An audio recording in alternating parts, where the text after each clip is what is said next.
आप देख रहे हैं बिहार में किसकी बहार और आपके साथ मैं हूं विवेक। लेकिन उससे पहले बड़ी ये खबर कि 24 घंटे के आंकड़े बता रहे हैं कि बिहार में आपराधिक घटनाएं बढ़ी हैं। 24 घंटे के भीतर 7 मर्डर के मामले सामने आए हैं, जिनमें कैमूर, सहरसा, मुंगेर में दहशत बढ़ गई है। सीतामढ़ी, गोपालगंज में अपराधियों का कहर है। इसके अलावा औरंगाबाद, आरा से भी हत्या की सूचनाएं हैं। तो ऐसी घटनाएं सामने आ रही हैं। सवाल इस बात को लेकर है कि आखिर बिहार में हो क्या रहा है और क्या हो गया है बिहार को। तो गांव शहर अपराधियों का कहर, 24 घंटे के भीतर 7 मर्डर। तो बिहार में गांव शहर अपराधियों का कहर देखने को मिल रहा है। हत्या की वारदात अचानक बढ़ गई। 3 जगह की तस्वीरें हम आपको दिखा रहे हैं, जहां 24 घंटे के भीतर 3 लोगों को मौत के घाट उतार दिया गया। सहरसा में घर में घुसकर गोली मारकर हत्या की गई, तो मुंगेर में चाकू से गला रेता गया। कैमूर में 9 साल के मासूम की हाथ पैर बांधकर गला रेत कर हत्या कर दी गई। इधर कैमूर में 9 साल के एक बच्चे की धारदार हथियार से निर्मम हत्या की गई है। चैनपुर थाना क्षेत्र के नाउडीह गांव में 9 साल के दीपू कुमार की हत्या का आरोप गांव के ही एक महिला सीता देवी पर लगा है। बताया जा रहा है कि सीता देवी दीपू को बहला फुसलाकर अपने घर ले गई, जहां उसका हाथ पैर बांधा गया। सीता देवी ने धारदार हथियार से उसकी हत्या कर दी। घटना की जानकारी के बाद पुलिस मौके पर पहुंची। आरोपी महिला को गिरफ्तार कर लिया गया है। घटना के पीछे मामूली विवाद की बात सामने आ रही है। मैडम कराएगा, जो कानूनी सजा उसको होगी वो दिया जाएगा। कौन पकड़ाई है? वो महिला जिसने इसकी हत्या की वो पकड़ी गई है। महिला कौन थी? ठीक है, उसका नाम अभी पता नहीं है भीड़ में, लेकिन वो महिला पकड़ी गई है और थाना चली गई है। और सहरसा से खबर, जहां सरपंच की गोली मारकर हत्या कर दी गई है। डरहार ओपी क्षेत्र में रामजी टोला शाहपुर में हत्या की इस वारदात को तब अंजाम दिया गया जब सरपंच लक्ष्मी मिस्त्री घर में सो रहे थे। घटना की खबर मिलने के बाद जब मौके पर पुलिस पहुंची तो बेखौफ अपराधियों की हिमाकत देखिए कि वो पुलिस पर फायरिंग करने लगे। पुलिस पर फायरिंग करते हुए अपराधी फरार होने में कामयाब रहे। परिजनों की माने तो गांव के ही ललन यादव ने लक्ष्मी मिस्त्री की हत्या की है। पुलिस फिलहाल ललन यादव की गिरफ्तारी को लेकर छापेमारी कर रही है।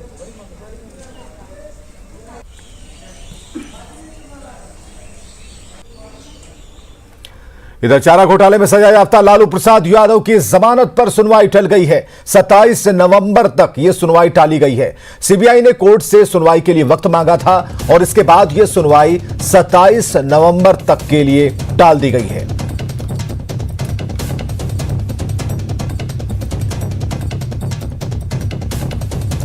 तो लालू प्रसाद को अभी कुछ दिन और जेल में रहना होगा। दुमका ट्रेजरी से अवैध निकासी मामले में दायर जमानत याचिका पर अब 27 नवंबर को सुनवाई होगी।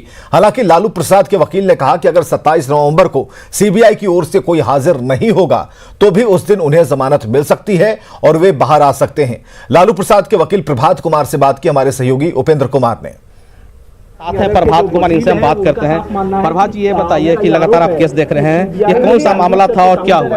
ये दुमका कोषागार से रिलेटेड था। RC 38A96 से संबंधित था और इसके हम लोग बेल याचिका फाइल की थी 22 अक्टूबर को ही। और सीबीआई की तरफ से काउंटर नहीं आने के चलते उन लोग ने समय की याचना की, सीबीआई वाले ने। हम लोग ने उसको काफी अपोज किया। कोर्ट ने भी इनवाइट फील किया कि जब 15 दिन पहले उनको कॉपी दे दी गई थी तब उस पर मतलब डिले क्यों हुआ है। तो सीबीआई को सर कब आपने अपना सब कुछ दे दिया था, क्योंकि काफी लंबा समय हुआ जब आपने फाइल किया था, कि फिर सीबीआई ने क्यों समय मांगा? इंटेंशनली कि जिसे क्योंकि आज फ्राइडे के दिन ही सुनवाई होती है, अगला 2 फ्राइडे दीपावली एंड छठ की छुट्टी है, तो अगर उनको समय मिल जाएगा तो 27 तारीख को सुनवाई होगी तो 15 दिन और ही जेल में रहे, इसलिए जानबूझ के इस तरह की कार्रवाई की गई है। सर, तो ऐसे में क्या होगा अब लालू प्रसाद के लिए जब 27 तारीख का डेट मिला है, तो क्या अब लंबा खींचेगा मामला या फिर 27 तारीख को उम्मीद है कि लालू प्रसाद को जमानत हो जाए और फिर वो बाहर आए? अब तो उस दिन अगर वो नहीं भी देंगे तो कोर्ट अब उनको टाइम नहीं देगी। हमारा हाफ सेंटेंस हो गया तो इसलिए उस दिन हमको जमानत मिल जाएगी। सर, ये एक उम्मीद बंधी हुई थी जिस तरह से बिहार में और झारखंड में भी पार्टी नेताओं में, कार्यकर्ताओं में एक निराशा हुई है। अब कैसे कहूँ क्या हुआ है उनके ऊपर, किसी को भी निराशा होगी। कोई भी आदमी अगर जेल में है और उसको उम्मीद थी कि आज निकल जाने की, और वो जब नहीं आज सीबीआई के चलते जो है आज सुनवाई को उन लोग टालने की कोशिश की है, तो नेचुरली निराशा हुई होगी। सर, एक सवाल ये भी आता है कि जैसे दुमका मामले में अलग अलग सजा चलेगा, ऐसा कुछ था पहले। तो उस मामले में क्या है कि इस बार बेल मिल जाने के बाद लालू प्रसाद जमानत पे बाहर निकल जाएंगे कस्टडी से? हाँ, इस बार बेल हो जाएगा, उसके बाद कोई इन तरह का भी केस नहीं है फिलहाल, तो बाहर निकल जाएंगे। 27 तारीख को अगर सीबीआई की ओर से भी कोई उपस्थित नहीं होता है, फिर भी कोर्ट उस दिन लालू प्रसाद को जमानत दे देगा। कैमरामैन अमित के साथ उपेंद्र, न्यूज़ 18 रांची। तीसरे चरण के मतदान के लिए किशनगंज में सुरक्षा के पुख्ता इंतजाम किए गए हैं। सभी बूथों पर सीआरपीएफ और एसएसबी के जवान तैनात हैं। चुनाव के लिए किए गए सुरक्षा इंतजाम का जायजा लिया हमारे सहयोगी रवि एस नारायण ने। चरण का चुनाव कल होना है और इसकी तैयारियां पूरी हो गई हैं। अगर किशनगंज की बात करें तो अभी हम किशनगंज में मौजूद हैं और यहाँ पे आपको दिखा दें कि यहाँ पे एसएसबी के जवान जो हैं वो बड़े संख्या में यहाँ पे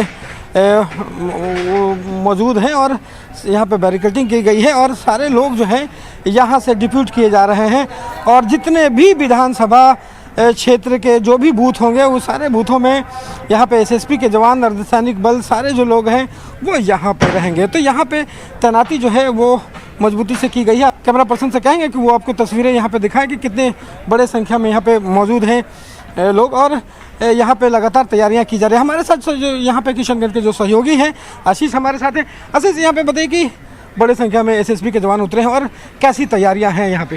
तैयारी पूरी हो चुकी है लगभग।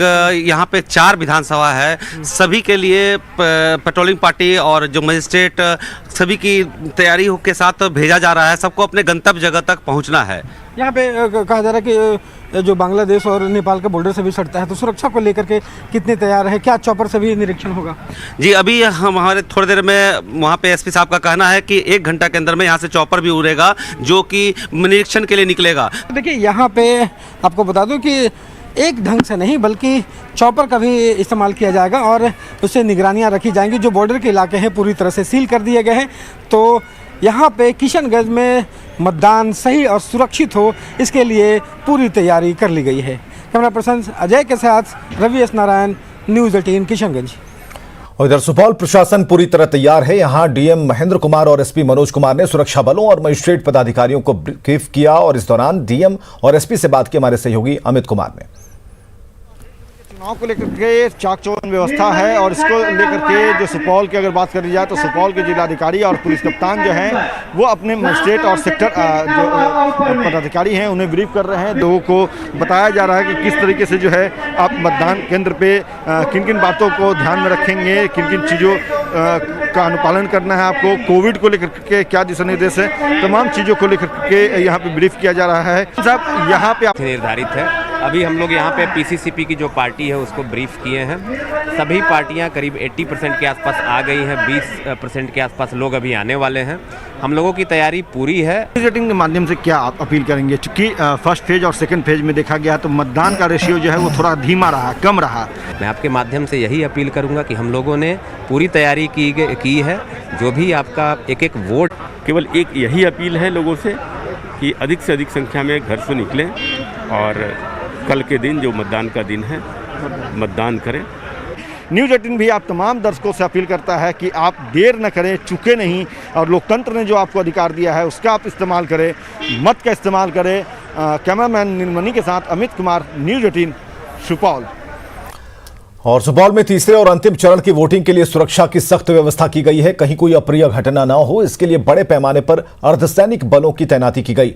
जिले में सुरक्षा व्यवस्था का जायजा लिया हमारे सहयोगी अमित कुमार ने। आखिरी चरण का जो है मतदान वो कल होना है और इसको लेकर के यहाँ पे देख सकते हैं कि जो अर्धसैनिक बल की जो टुकड़ियाँ आई हैं बिहार में वो यहाँ पे जो है अपनी पंक्तिबद्ध होकर के बैठे हैं।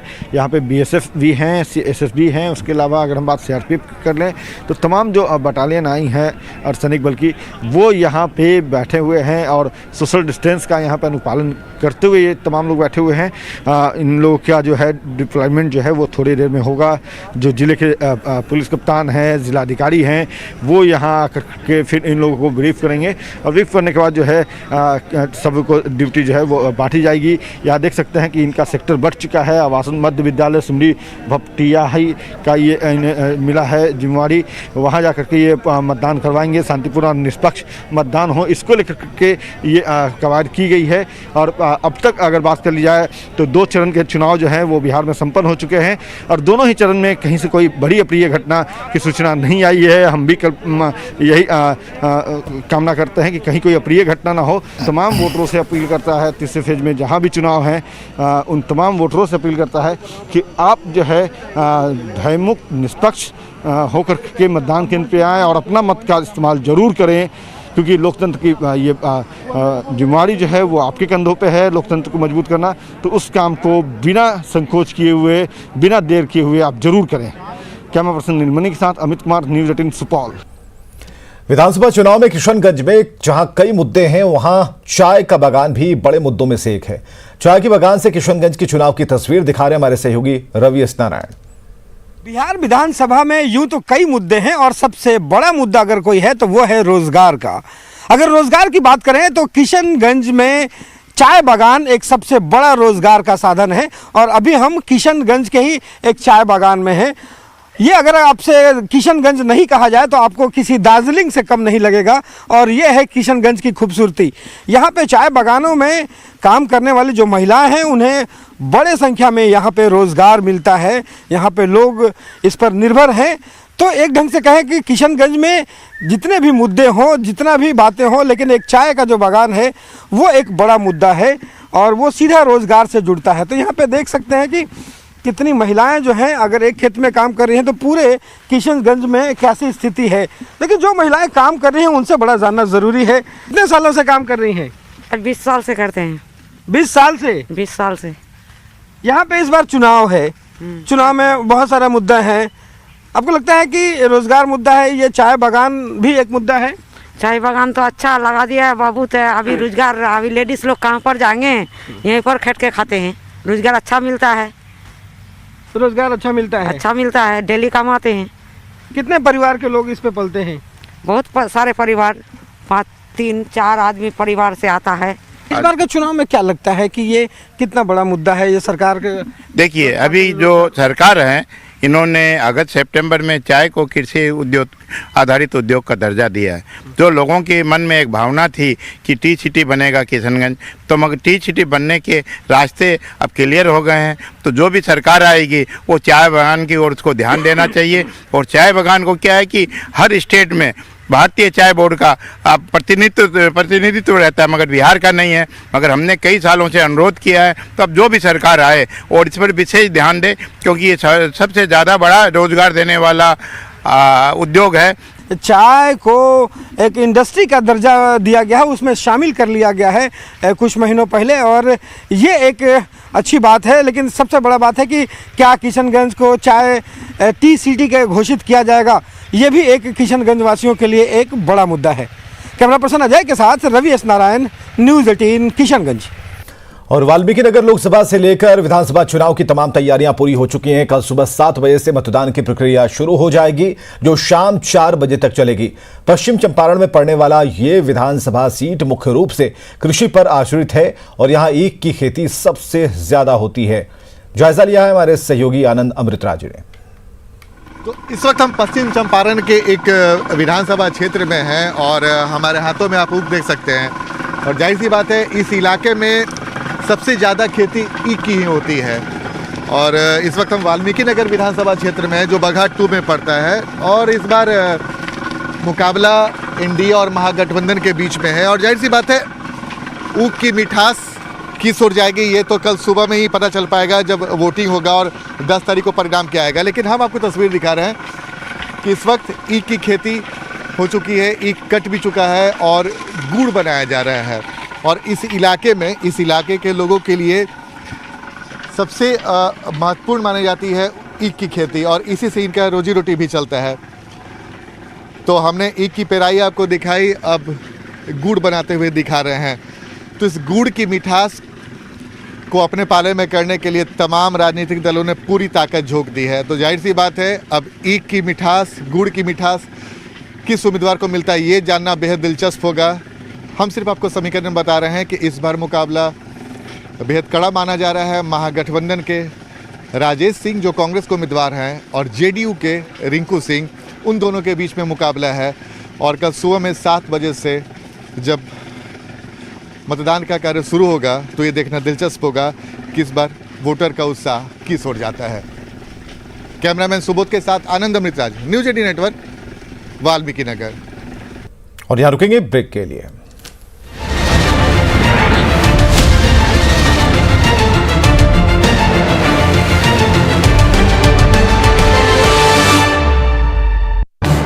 इस न्यूज हेडलाइंस के प्रायोजक पेट सफा आयुर्वेदिक जून, पेट सफा हर रोग दफा।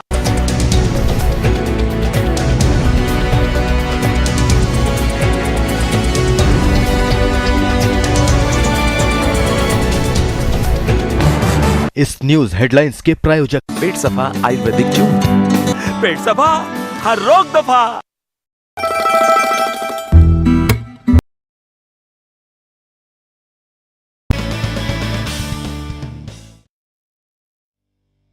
न्यूज 18 इंडिया आपका पसंदीदा नेशनल न्यूज चैनल उपलब्ध है टाटा स्काई के चैनल नंबर 519 और एयरटेल के चैनल नंबर 318 पर। कोरोना की हर खबर देखते रहिए न्यूज 18 इंडिया पर।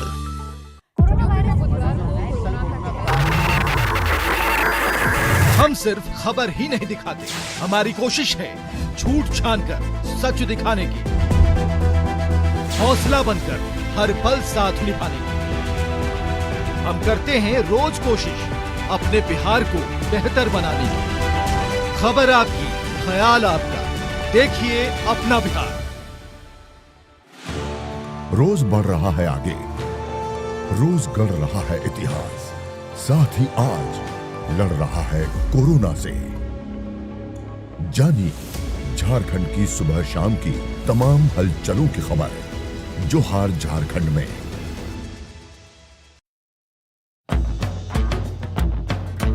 नमस्कार। बिहार चुनाव पर खास शो। जनता भी तरह तरह के सपने देखने लगी है। आपके घर आ रही हैं भाभी जी। तो भाभी जी भी आ गई हैं मैदान में। देखिए न्यूज़ 18 बिहार झारखंड पर भाभी जी उतरी हैं जनता की बात नेता तक पहुंचाने के लिए और नेता की बात जनता तक पहुंचाने के लिए। भाभी जी मैदान में हैं। रोजाना शाम 6:26 पर न्यूज़ 18 बिहार झारखंड पर।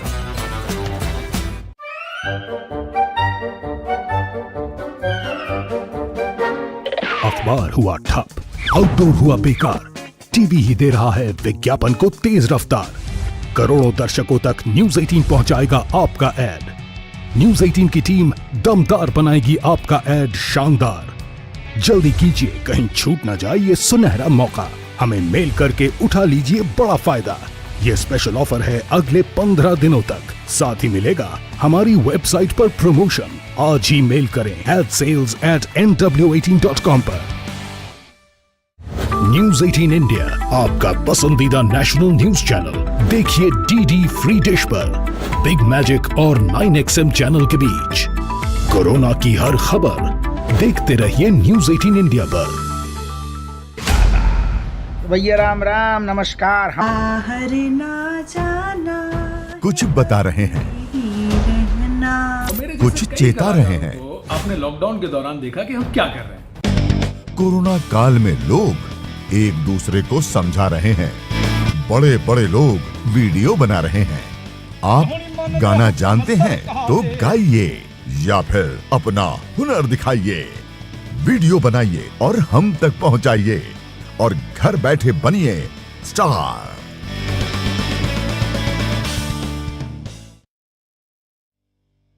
न्यूज़ 18 इंडिया आपका पसंदीदा नेशनल न्यूज चैनल उपलब्ध है टाटा स्काई के चैनल नंबर 519 और एयरटेल के चैनल नंबर 318 पर। कोरोना की हर खबर देखते रहिए न्यूज़ 18 इंडिया पर।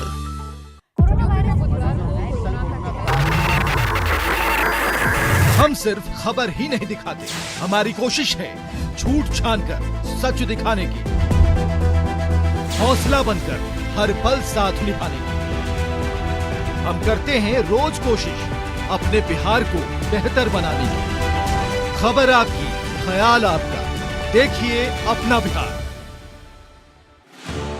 रोज बढ़ रहा है आगे, रोज गढ़ रहा है इतिहास, साथ ही आज लड़ रहा है कोरोना से। जानिए झारखंड की सुबह शाम की तमाम हलचलों की खबर जोहार झारखंड में।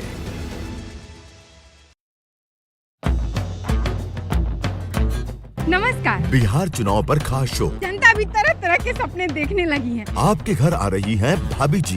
तो भाभी जी भी आ गई हैं मैदान में। देखिए न्यूज़ 18 बिहार झारखंड पर भाभी जी उतरी हैं जनता की बात नेता तक पहुंचाने के लिए, और नेता की बात जनता तक पहुंचाने के लिए। भाभी जी मैदान में हैं। रोजाना शाम 6:26 पर न्यूज़ 18 बिहार।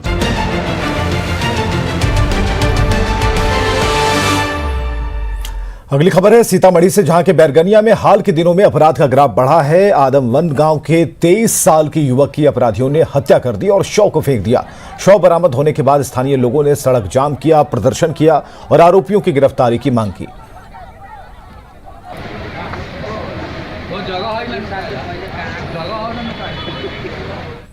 अब बात औरंगाबाद की, जहां हसपुर थाना के नानू बिघा गांव में चोरी के आरोप में ग्रामीणों ने एक युवक की पीट कर हत्या कर दी।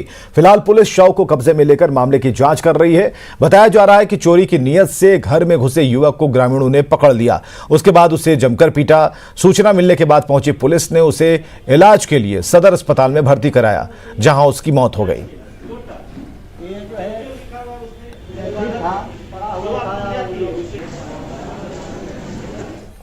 अपराधियों के कहर की अगली खबर आरा से है, जहां ऑटो स्टैंड के एजेंट की अपराधियों ने गोली मारकर हत्या कर दी है। धनंजय कुमार को गांगी ऑटो स्टैंड के पास अपराधियों ने गोली मारी। घटनास्थल से कई खोखे और जिंदा कारतूस बरामद किए गए हैं। फिलहाल पुलिस मामले की जांच में जुटी है।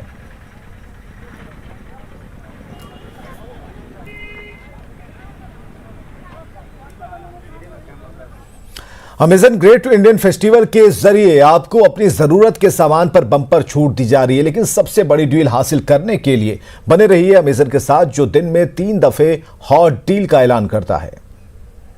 Amazon Great Indian Festival Finale Days शुरू हो रहे हैं आज से।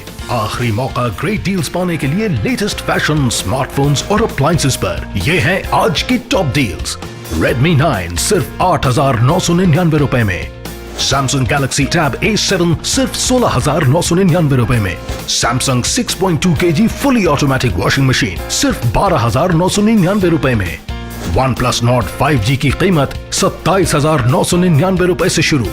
टॉप फैशन ब्रांड्स पर 70% तक की छूट। Boat Rockers 255 sports Bluetooth earphone अब 999 रुपए में। Amazon Great Indian Festival 13 नवंबर तक। और खबरें लगातार जारी हैं, आप बने रहिए हमारे साथ।